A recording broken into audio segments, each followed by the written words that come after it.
Quite honestly, it's tough to think of a more entitled and out-of-touch group of Canadians right now than the over 150,000 striking federal bureaucrats who are holding Canadians hostage and demanding that the federal government coughs up an extra $9 billion of our money to satisfy their outrageous demands. When I say outrageous demands, I mean patently absurd. Let's just cut right to it. The greedy public sector union bosses are conducting a shakedown on Canadians at an extremely vulnerable time. At a time when far too many Canadians are having to resort to going to food banks just to put food on the table for their families, and when single parents have to take on extra jobs just to keep the lights on, these union bosses think now is the perfect time to demand a 47% increase in compensation and permanent work from home. Don't these workers know who they really work for? Last I checked, they worked for all of us. Drop a like in the video, help us out by subscribing to the True North YouTube channel, stick around for the Ratio of the Week prize, and the comment question for the episode is this: do you feel any sympathy for the striking federal bureaucrats? Let me know. Let's get into it. Well, if you only listen to legacy media sound bites, or if you only listen to Jagmeet Singh, or even the greedy union bosses who are conducting this shakedown, you might think that these federal bureaucrats are demanding a fair wage increase, a fair deal. As the rich get richer, these unrecognized, nameless, faceless, pen-pushing bureaucrats just deserve more of our money. Well, we're going to go through the full list of demands made by these public sector union bosses to the federal government. And as we go through this list, I encourage you to ask yourself how your employer might react to you if you requested just one of these demands that the public sector union bosses are now demanding of the federal government. Take a look at this. Public sector workers are demanding a 47% increase in compensation over the next 3 years. All overtime work is to be paid at double time, not time and a half. A $17,000 education fund for laid-off staff, which is outrageous when you realize that fewer than 1% of public sector workers ever get fired. You basically can't get fired in the public sector. Once you're in, you're never out. But if you happen to be the less than 1% that does get fired, well, here's $17,000 of taxpayer money to go get an education. Shift premiums for all hours worked past 4 p.m. Oh my God, working past 4 p.m., the horror. So those are the compensation demands from the public sector. But this is where the fun begins in the list of demands. Mandatory diversity, equity, and inclusion training for all employees and managers, and taxpayer-funded contributions to the public sector union social justice fund. Now, what is this social justice fund that these union bosses are demanding our money go to? The union defines the social justice fund this way: the labor movement has an important role in fighting the social and economic inequities that impact the lives of workers and people in Canada and around the world. The social justice fund is one of PSAC's contributions to that struggle. The promotion of the right to decent work, quality public services, human rights, and equity are cornerstones of the PSAC Social Justice Fund. There's that equity word again. We all know what that means, and it certainly isn't equality. In fact, it's the opposite. Through education, mobilization, and empowerment, PSAC's Social Justice Fund works to advance the role of our members in building more equitable and sustainable communities in Canada and around the world. Now, if any of you are looking for an example of what the PSAC Social Justice Fund is really all about, look no further than the anti-freedom convoy protest last year in Ottawa, where there were communist flags and also these really lovely signs about the unvaccinated.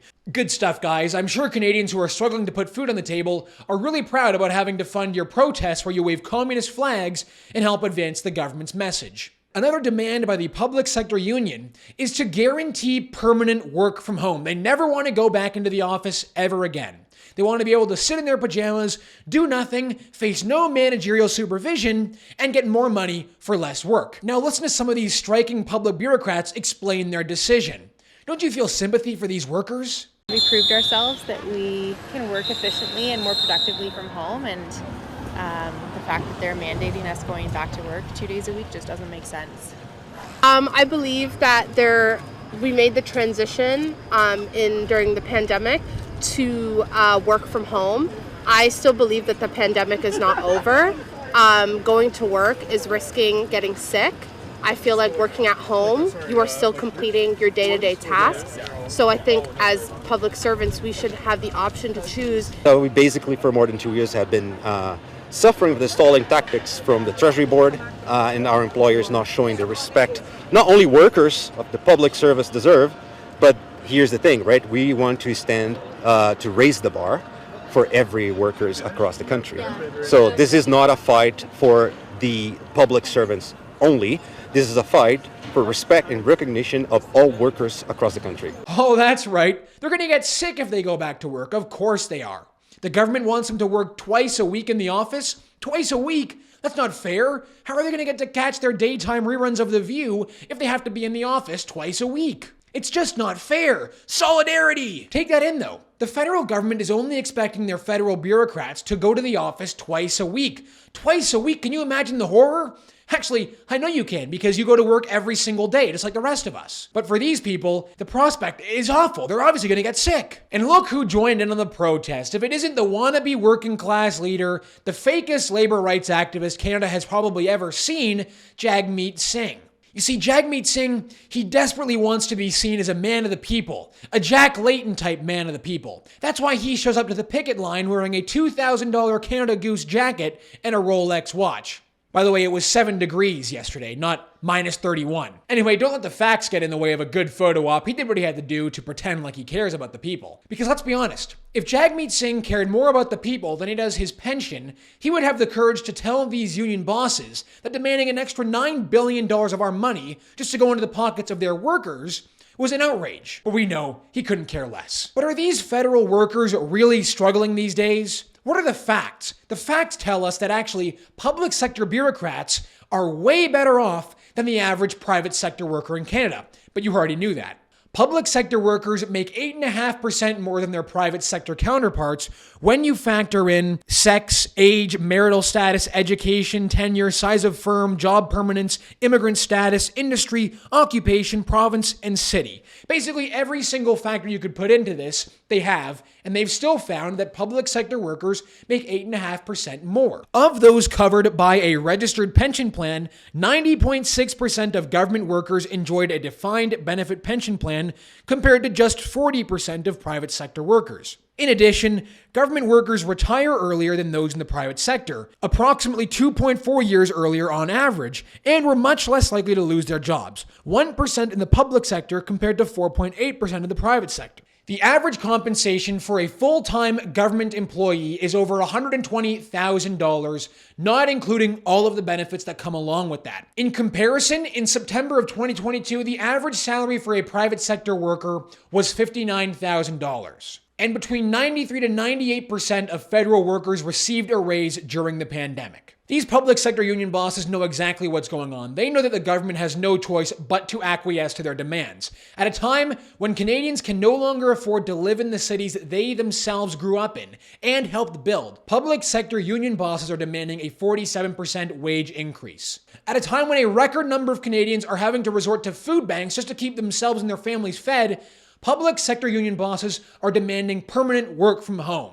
And at a time when Canadians can no longer receive basic government services like a passport renewal to escape this nightmare of a country we now live in, public sector union bosses are demanding that we give them more money to fund their social justice protests. This is, without a doubt, a disgrace. The Ratio of the Week prize goes to the NDP for proudly parading their caucus members as they joined in on this outrageous PSAC strike on Wednesday.